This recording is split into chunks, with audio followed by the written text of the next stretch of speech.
안녕하세요. 네, 반갑습니다. 오늘 관음제를 맞이해서 우리 신도님들하고 이렇게 함께 법년사 법당에 모여서 부처님 말씀을 할 수 있게 돼서 대단히 반갑게 생각합니다. 부천 이제 우리가 보통 그 일반적으로 이렇게 정리를 해서 요약을 해서 이야기를 할 때 부처님께서 깨우침을 얻고 나서 부처가 되셨는데 성불을 하셨는데 무엇을 깨우쳤냐라고 할 때 영기법과 무아를 깨우쳤다 이렇게 이야기를 합니다.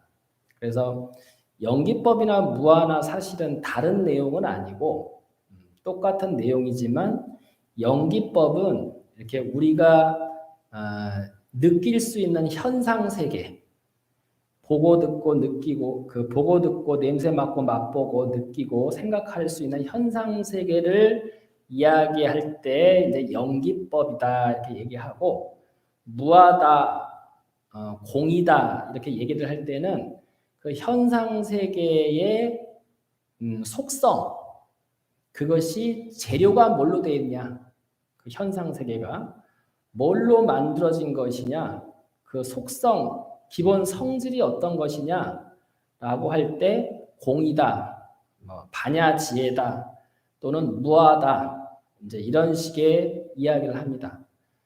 그래서 사실은 영기법은 현상을 이야기하는 거고 무아나 공은 그 현상의 속성을 이야기하는 거고 그래서 깨우침은 두 가지가 아니고 한 가지인데 현상 세계와 속성을 이렇게 나누어서 설명을 이제 합니다. 근데 이제 그 영기법이라고 하는 현상 세계 이것도 이제 일반적으로 현상 세계의 이치를 이야기할 때는 영기법이다 이렇게 얘기를 하는데 이 영기법의 이 원리를 이제 내 문제, 우리 삶의 문제, 내 운명, 내 인생의 문제로 가져와 가지고 설명을 할 때는 업이다 이렇게 얘기합니다. 업이다. 그러니까 업이라는 말은 영기법이라는 말을 우리 인생의 문제로 가져와 가지고 해석을 하려고 할 때 업이다. 그리고 업을 지어서 그 과보를 받는다. 업보다 이렇게 이야기를 합니다.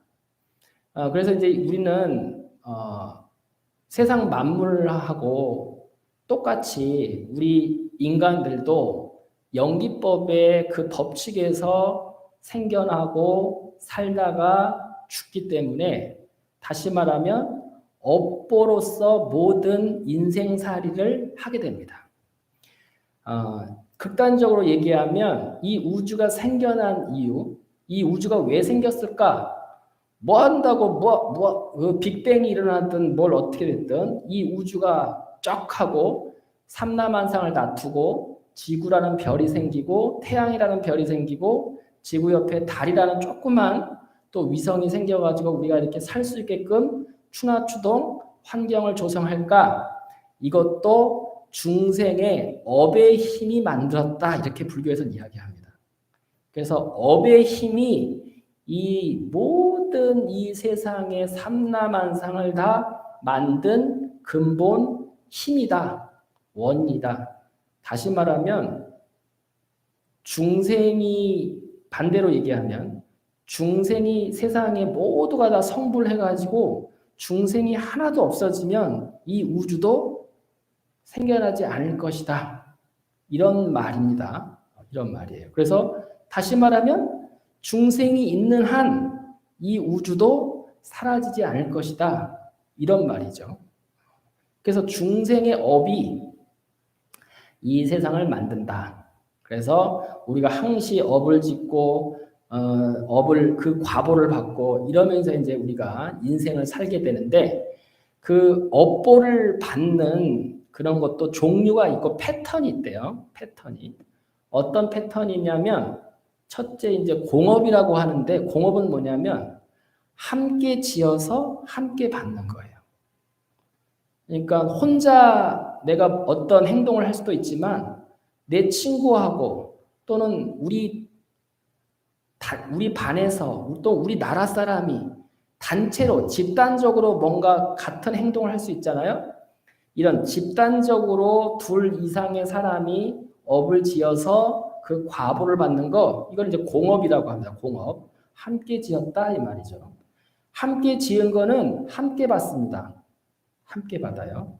그래서 우리가 항시 관계가 형성되는 거예요. 만남이. 왜냐하면 서로 간에 함께 뭔가를 했기 때문에 함께 그 사건에 연루가 되는 거죠. 좋은 일은 이렇게 지금처럼 법연사 법당에서 우리 불자님들하고 관음제일날 부처님 법을 가지고 이야기하는 이 공통된 일을 겪고 있죠. 우리가 이것도 업입니다. 근데 이거는 전생에 좋은 업이라고 할 수 있죠. 좋지 않은데 그 법당에 모여가지고 부처님 법을 이야기하겠어요. 그러니까 과거에 여기 모인 우리들은 뭔가 모르지만 좋은 일을 했던 거예요. 그리고 그 부처님께 공덕이 되는 일을 여기 모인 분들은 같이 한 겁니다. 어느 순간. 그러니까 여기 이렇게 모여가지고 부처님 법을 공부하고 기도할 수 있는 건 굉장히 좋은 인연입니다. 이게 쉬운 게 아니에요. 쉽지 않아요. 친구 따라서 엄한 데 끌려가는 경우가 비일비재하죠. 그런데 우리는 같이 함께 좋은 일을, 좋은 인연을 심었기 때문에 이제 좋은 이렇게 기도 또는 법회를 할 수 있는 거죠. 이런 걸 공업이라고 합니다. 나쁘게 되면 갑자기 버스나 많은 사람들이 단체로 사고를 당한다든가, 그래서 여러 사람이 한꺼번에 목숨을 잃는다든가 다친다든가, 또는 질병에 걸려가지고 많은 사람들이 죽거나 병이 들거나 고생을 하는 경우, 이런 경우도 공업입니다. 공업. 그 공업이 걸리기 때문에 다 같이 그렇게 한꺼번에 재난도 당하는 겁니다. 그 중에서도 또 다 사는 사람도 있어요. 다 죽는데 혼자 사는 사람도 있고 그렇습니다. 그래서 업이 그 한꺼번에 지어서 받는다고 하더라도 그 안에서 또 차별이 있어요. 그런 걸 이제 공업이라고 하고, 말 그대로. 근데 사람마다 성격이 똑같거나 생김새가 똑같은 사람은 세상에 단 한 사람도 없어요. 쌍둥이도 뭔가 달라도 다릅니다.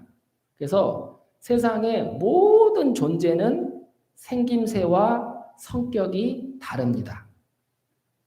왜 그러냐? 개별적인 업을 지었기 때문에 그래요. 자기 혼자 짓는 업이 분명히 있기 때문에 같은 쌍둥이라도 생김새든 성격이든 옷차림이든 몸가짐이든 뭐가 달라도 다른다. 이걸 이제 별업이라고 해요. 별업. 그래서 이런 이제 공업이든 별업이든 이걸 업을 지으면 이제 과보를 받아요. 과보를 받는데 그 과보 중에서 제일 큰 과보를 받을 때는 중처편추라고 해요. 중처편추. 무거운 걸 먼저 받아. 그러니까 업을 짓는 순서대로 받는 게 아니에요. 업을 먼저 지었다고 먼저 받고 나중에 지었다고 나중에 받는 게 아니고 세게 지은 것부터 먼저 받아요. 세게 지은 것부터. 그리고 가장 세게 지은 거 받고 나서 그거 해결되면 그 다음 두 번째 세게 지은 거를 받아요. 그래서 우리 중생들이 천상에 태어났다가 그 천상에 올라가는 복을 다 소진하면 그 다음 복이 지옥 갈 복이다. 그럼 바로 천상에서 지옥도 떨어지는 거예요. 그래서 그렇게 세게 지은 업부터 먼저 받는다. 그걸 이제 한문으로 중처편추, 무거운 쪽으로 기운다. 저울이 무거운 쪽으로 기울듯이, 시소가 무거운 쪽으로 기울듯이 그렇게 무거운 쪽으로 먼저 받는다. 이제 먼저 받는 형태는 첫째가 제일 중요한 게 우리 사람으로 태어나는 거. 이 자기가 태어나는 세상을 결정하는 게 제일 큽니다. 이게 제일 커요. 그래서 일단 이제 힘들게 사는 사람도 있고 행복하게 사는 사람도 있고 다양하게 사는 패턴이 다르지만 일단 사람으로 태어나는 게 굉장히 이게 쉽지가 않습니다. 우리는 일단 복 받으려고 태어나는 존재에 가깝습니다. 사막도를 면했기 때문에 힘들어도 이 인간 세계는 참고 고생을 할 수밖에 없는 세계지만 그래도 전생에 복을 많이 지어서 태어나신 분들이에요. 여러분하고 저는. 그나마 굉장히 형편이 좋은 축에 속해. 그게 이제 생산업이에요. 생산업. 생산업의 그 전생업이 과보를 관여를 해서 그래요. 그 다음에 이제 우리가 태어나면 부모님의 보호를 받거나 또는 친지 이웃 간의 나라의 보호를 받거나 또는 여러 가지 보호를 받으니까 우리가 아기 때부터 이렇게 학교도 다니고 어린 시절 다 보내서 성인이 되고 성인이 돼서도 여러 가지 사회생활도 하고 하면서도 이렇게 도움을 받지 않으면 살 수 없어요. 마치 농사를 지을 때 봄에 씨앗을 심었다가 그 씨앗을 잘 가꾸도록 물도 주고 가꿔주고 바람도 막아주고 이렇게 비가 많이 오면 물길도 내주고 이런 식으로 이렇게 가꿔줘야 되는 것처럼 우리도 여러 가지 주변의 부모님을 비롯한 여러 가지 그 이웃들 다른 사람들에 의해서 도움을 받기 때문에 잘할 수 있어요. 그래서 이거를 돕는 연이라고 하는데 그런 내가 성장하고 살아가는데 도와주는 인연에 전생의 그 업이 관여를 해서 그래요. 관여를 해서. 그래서 돕는 연으로 이렇게 발현되는 경우가 있고 이제 반대가 있어요. 반대.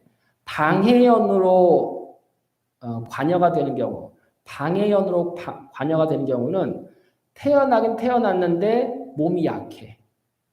태어나긴 태어났는데 부모님이 너무 가난하셔. 태어나긴 태어났는데 머리가 아둔해가지고 공부를 도저히 공부를 해도 잘 안 돼.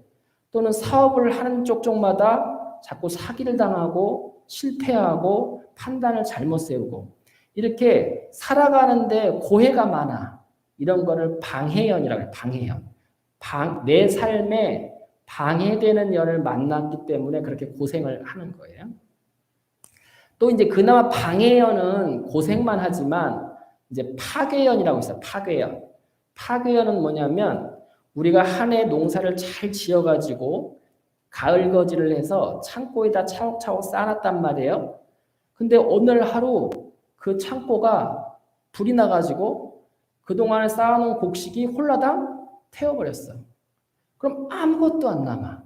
이렇게 파괴연을 만나면 어떤 질병이나 사건, 사고에 의해서 목숨을 달리해요. 죽음을 맞이해요. 그럼 이제 모든 그 삶의, 그 생의 삶은 이제 끝을 맺는 거죠.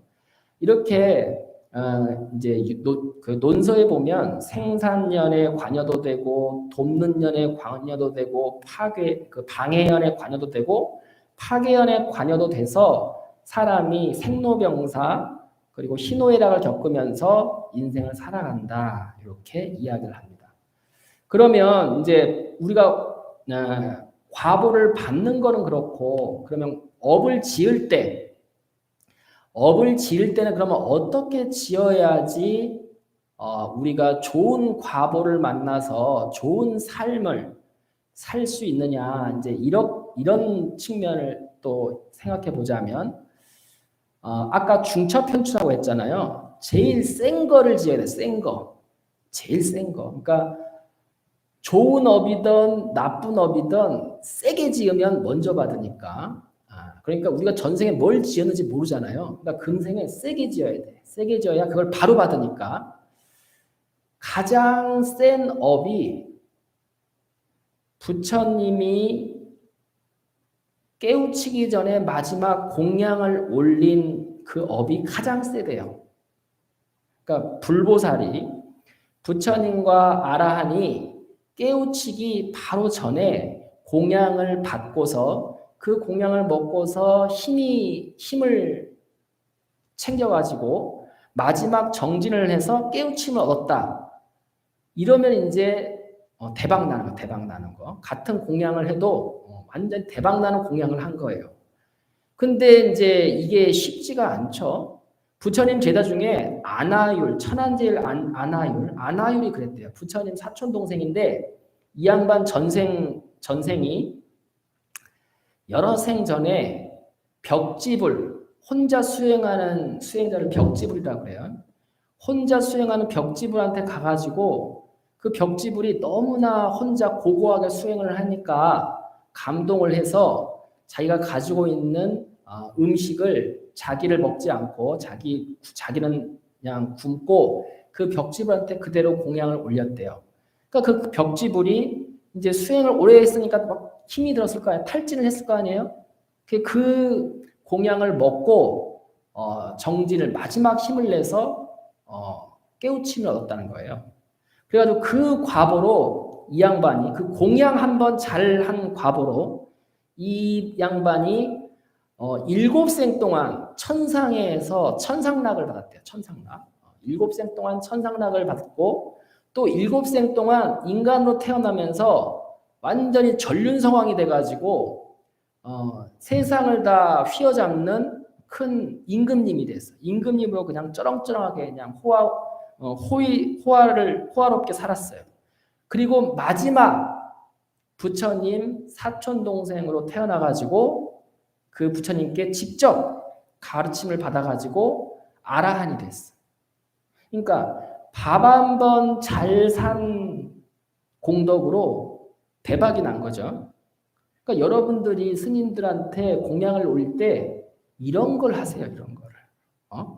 밥 한 그릇만 잘 살면 끝나는 거. 더 이상 뭐 다른 자잘한 그런 선업을 짓지 않아도 돼. 그 정도로 이제 바로 아주 극선이죠.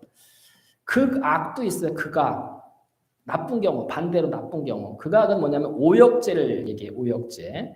부처님 몸에 피를 내거나 아버지를 살해하거나 어머니를 살해하거나 또는 아라한을 죽이거나 또는 승단, 스님들이 모여서 하는 승가를 파괴하거나 이렇게 아주 나쁜 업을 지으면 또 바로 그 다음 생에 무엇보다 더 우선시해가지고 지옥에 바로 떨어집니다. 그래서 극선이거나 극악은 먼저 이렇게 발현이 돼요. 그 다음에 이제 근데 이런 건 사실 만나기가 쉽지 않죠. 만나기가 쉽지 않아요. 나쁜 짓도 어지간하면 이런 오역죄는 짓기 힘들어. 보통 심장 가지고는 쫄려가지고 할 수가 없어요. 우리들 보통 사람들은 이제 그런 거에 해당이 안 될 거고 두 번째 센 업이 뭐냐면 삼매에 드는 거예요. 삼매. 어떤 수행을 할 때 일구월심으로 해가지고 삼매에 들면 이 삼매에 드는 업이 그 다음으로 세대요. 그래가지고 우리가 인생을 어떻게 살았던지 간에 삼매에 들기만 하면 그 다음 생은 천상락이 딱 예정돼 있어요. 천상락이. 그리고 수행자로서 그 다음 행보가 딱 짜여집니다. 그게 이제 삼매 드는 게 두 번째로 쓰여요. 그러니까 그래서 우리가 수행 정진을 할 때 이 삼매를 굉장히 불교에서 강조하는 이유가 이제 그렇다고 그래요. 세 번째 센 업이 뭐냐면 우리가 평소시에 잘잘하게 수없이 짓는 업들. 다시 말하면 성질이 급한 사람은 급한 업을 평생 했겠죠. 그러니까 세게는 짓지 않아도 잘잘하게 평생 동안 자주 지은 업. 그게 세 번째예요. 그게 세 번째. 그러니까 성질이 급한 사람은 급한 업을 평생 했을 것이고 성질이 게으른 사람은 게으른 업을 평생 했을 것이고 또 성질이 이제 성격적으로 남을 돕는 것을 좋아하는 사람은 평생 자주 도왔을 것이고 또 그 심보가 도둑놈 심보인 사람은 평생 남의 물건을 어떻게든 기회만 닿으면 뺏었을 것이고 그렇기 때문에 자주 지은 업이 세 번째예요. 세 번째. 그래서 그 세 번째가 이제 그 다음 인생을 그 다음 삶을 좌지우지한다라는 거고 마지막 네 번째가 임종시에 어떻게 죽었냐. 이게 가장 또 마지막으로 크답니다. 그래서 죽을 때 마음이 편안하게 어떤 마음을 가지고 모든 걸 수용하고 받아들이고 고요한 마음으로 이제 눈을 감았는지 아니면 막 갑자기 사고를 당해서 막 무섭고 괴롭고 놀란 상태에서 죽었는지 이게 차이가 난다는 거예요. 불교에서도 그렇게 이야기를 해요. 그래서 이제 중요한 게 죽을 때 그 마음을 우리가 이제 굉장히 중요시하게 생각을 해야 된다. 그래서 보통 아파서 병으로 돌아가시거나 이제 노안으로 나이를 많이 드셔가지고 노안으로 돌아가실 때 그 마지막에 돌아가시는 그 순간에 염불을 하라는 게 그것 때문에 그렇습니다. 그래서 염불하는 마음으로 돌아가는 게 굉장히 중요하다. 그 다음 생을 굉장히 영향을 그게 끼친대요. 그래서 오늘 관음제이기 때문에 우리가 그 운명할 때 좋은 염불을 하면서 죽는 방법이 뭐냐 이거를 이제 살펴보면 우리가 평소에 아미타불을 염하던가 가장 손쉽게 할 수 있는 게 아미타불을 염하던가 아미타불의 좌보처 왼팔이 관세음보살이죠. 그리고 오른팔이 이제 대세지보살이죠. 관세음보살을 우리는 보통 관음신앙이 많이 펼쳐져 있는데 관세음보살을 평생 그래서 그 염불하고 입에 달고 사는 수행을 그 방편으로 하시는 스님들이 굉장히 많습니다. 그게 관무량수경에 보면 그렇게 아미타불을 염하던가 관세음을 계속 염하면서 수행을 하다가 마지막에 임종시에 운명을 달리하면 아미타불이나 관세음이 직접 맞이하러 온다라고 나와 있어요.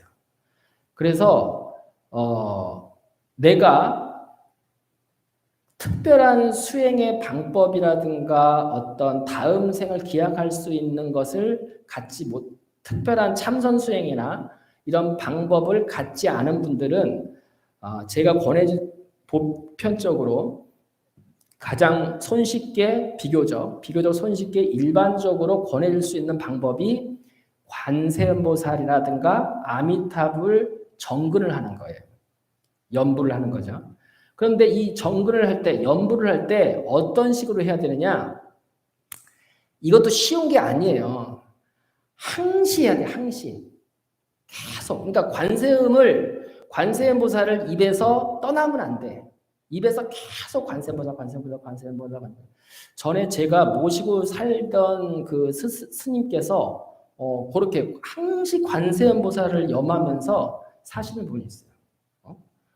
그냥 그 설거지를 하실 때도 관세음보살 이렇게 하시고 무슨 일 하다가 갑자기 놀래잖아요. 놀래도 관세음보살 이렇게 관세음보살. 놀래도 관세음보살, 설거지도 관세음보살, 방을 닦아도 관세음보살, 염불할 때도 관세음보살, 저를 보고 한숨을 쉬도 관세음보살. 항시 관세음보살로 모든 걸 다 표현을 해. 저는 옆에서 저렇게 일구월심으로 하는데 대단하시다. 진짜 대단하시다. 이런 생각을 했거든요. 무슨 일만 있을 때마다 계속 관세음보살. 다른 사람하고 이야기할 때는 이야기를 하시다가 이야기 중간중간에도 또 무슨 새로운 얘기를 들으면 이거 관세음보살 하면서 추임새가 관세음보살이야. 그러니까 그게 아주 좋은 방법이에요. 경전에 나와 있기로. 처음에는 억지로 관세음보살을 해야 돼요. 억지로. 열심히. 억지로 관세음보살 애를 써가면서 합니다. 근데 이게 습관이 들면 관세음보살이 입에 붙으면 관세음보살이 그러니까 억지로 마음을 일으켜서 관세음보살을 계속 하다가 이게 이제 습관이 들면 입이 생각을 데리고 가는 거예요. 입에 아예 붙어 있으니까 입에 그냥 아예 달고 있으니까 입으로 계속 관세음보살 하니까 생각이 다른 생각을 하다가도 입으로 관세음보살 계속 하고 있으니까 거기에 또 따라오는 거예요. 그래서 처음에는 관세음보살을 끌고 가다가 나중에는 관세음보살에 끌려가야 된대요. 그렇게 해서 끊임없이 관세음보살을 염하면서 살면 이게 이제 나중에 어떤 현상이 일어나냐면 정말 열심히 하게 되면 아까 얘기한 것처럼 삼매에 들 수 있어요. 삼매에 들어. 삼매에 든다는 거는 관세음보살을 염하는 것 외에 그 어떤 생각도 일어나지 않는 거. 그 상태가 삼매에 드는 생각이에요. 그 삼매에 들면 시간 가는 줄도 모른대요. 오로지 세상에 관세음보살만 남는 거예요. 그리고 그렇게 되지 않더라도 세 번째 업이 자주자주 짓는 업이잖아요. 여태까지 나이가 젊던지 간에 물론 이제 나이가 젊어서 하면 좀 더 유리하죠. 하지만 나이가 들어도 경전에 나와 있기를 인생을 내가 잘 살지 못하고 내 마음대로 허틀허틀 살았다고 하더라도 마지막에 마음을 고쳐먹고 관세음보살이나 아미타불을 염하면서 그렇게 죽을 때까지 열심히 노력하면 바로 극락왕생 한다고 관무량승에 나와 있거든요.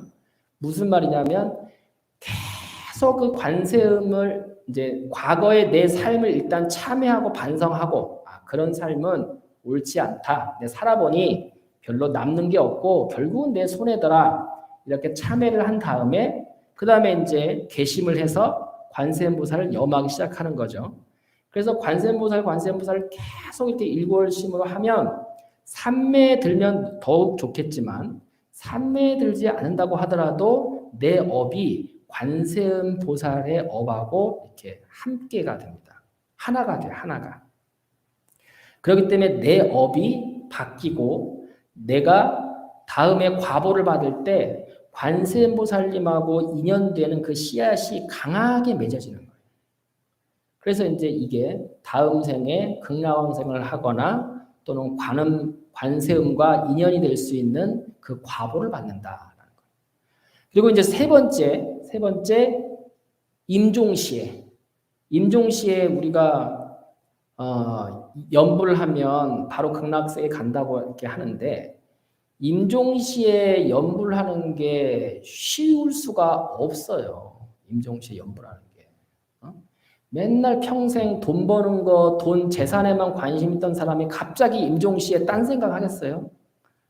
우리가 제가 전에 독감에 걸려가지고 열이 한 40도 돼 보니까 정신이 하나도 없어요. 정신이 하나도 없어. 매일 기도하고 연불을 하는데도 그 부처님 생각이 안 나요. 어떻게 하면 열을 내릴까? 어떻게 하면 무슨 약을 먹어야 되나? 또 한밤중에 그 고열에 시달리면 어떻게 하면 이 밤을 보내야 되나? 그 생각 외에는 아무 생각이 안 나. 열이 좀 나도 그런데 죽을 상황이면 얼마나 정신이 없겠어요. 그러니까 그 죽을 상황이 됐을 때 자기가 뭐 어떤 잔머리를 쓴다든지 어떤 요령을 피운다든지 이런 거는 거의 불가능한 거예요. 무슨 말이냐면 평생 하던 그 습관과 그 마음이 그냥 그때도 반사적으로 일어나는 거예요. 그래서 관세음보살 그 연불을 평소에 미리 해놔야 된다 이거예요. 끊임없이 그렇게 반사적으로 해놓으면서 어떻게 해야 되느냐? 꿈에도 관세음 정근을 할 수 있을 때까지 해야 된다. 꿈에 우리 정신 없잖아요. 꿈꾸느라고. 꿈속에 내 맘대로 꿔지는 경우가 별로 없죠. 정신이 없어 자느라고. 자면서 꿈꾸느라고. 그러니까 무의식으로 이제 작동한다 이 말이죠. 무의식적으로 꾸는 꿈에 관세음 정근이 들어가야 돼. 그러면 죽을 때 정신 없을 때도 관세음 정근을 할 수 있어요. 그래서 계속 평소시에 열심히 해가지고 꿈속에도 내가 관세음 정근을 할 정도로 그렇게 계속 열심히 하다 보면 그 힘으로 내 업이 바뀌고 임종시에 관세음이 나타나서 나를 극락세계로 이끌고 간다라는 것이 관무량수령의 그래서 권장하는 수행의 방법입니다. 그래서 우리가 이제 여러 가지 수행도 참선 수행도 있고 뭐 여러 가지 다양한 비파사나 사마타 뭐 여러 가지 이렇게 수행이 있는데 그런 이제 근기가 좋은 스님들이나 지혜가 있는 스님들이나 큰 선지식을 만나가지고 그런 수행을 할 수 있으면 더욱 좋겠지만 그렇지 못하면 가장 단순하면서도 가장 확실한 수행의 방법이 이렇게 끊임없이 관세음을 입으로 외는 거. 이것이 가장 단순하지만 그 효과가 가장 세대요. 그리고 이 인연으로 다음 생에 극락왕생을 하거나 또는 극락왕생을 못하더라도 다음 생에 이것이 선업이 돼서 좋은 세상에 태어나서 또다시 관세음 기도를 하고 정진을 할 수 있는 그런 이제 과보를 만나게 된다. 이렇게 선지식들이 이야기를 하고 있습니다. 그래서 분명한 것은 어느 곳에 봐도 어느 경전 어느 논서에 봐도 분명한 것은 원인을 심었으면 그 결과가 반드시 나옵니다. 그래서 이게 인과법은 그거예요. 콩 심은데 반드시 콩이 싹이 트지 콩을 심었는데 팥이 난다든가 사과가 열리지 않는다 이 말이에요. 콩 심은데 반드시 콩이 나고 팥 심은데 팥이 나는 것처럼 시간적인 차이는 있다 하더라도 분명히 내가 콩을 심었으면 그게 콩이 되지 콩이 팥이 되거나 쌀이 되거나 다른 것이 될 수가 없다. 이게 이제 연기법이거든요. 그렇기 때문에 이게 업보예요, 업보. 그래서 우리가 업을 짓고 과보를 당하기만 하는 게 아니라 업을 내 주도적으로 이끌어가야 돼. 내가 어떤 업을 지어서 어떤 과보를 받겠다. 이렇게 내가 주도적으로 그걸 선택해야 된다는 거예요. 우리 농사 질 때 그러잖아요. 가을에 내가 어떤 품종의 그 농산물이 이번 올해는 그 단가가 좋을 것 같아. 물가가 좋을 것 같아. 그럼 그거를 바라고서 봄에 뭐 배추를 심던 콩을 심던 뭐 여러 가지 농작물을 결정하고 농사를 시작하잖아요.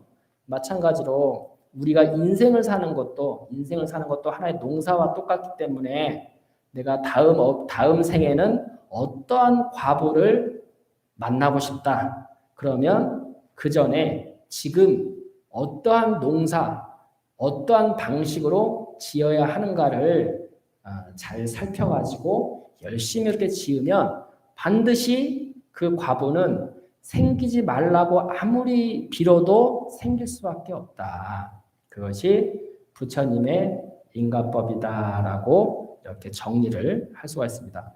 여러분들이 뭐 많이 그런 얘기를 들어보셨을지도 모르겠지만 제가 요즘에 정토 삼부경을 이렇게 강의도 하고 하면서 이제 그 세밀하게 보는데 가장 우리 일반 신도님이나 불자님들한테 또는 스님들한테 단순하면서도 가장 확실하게 권해줄 수 있는 방법이 이것이 가장 좋은 방법이구나. 이거를 저도 이제 확인을 하게 되고 그래서 그 전에 수많은 스님들이 선배 스님들과 어른 스님들이 그렇게 특별한 수행을 하지 못하더라도 계속 입으로 그렇게 불보살 명호를 부르면서 그렇게 사셨구나 하는 거를 제가 요즘에 다시 한번 깨우쳤습니다. 그래서 여러분들도 특별한 수행법이 없다면 오늘 관음제의를 맞아서 관세음 정근으로 내 업을 바꿔보는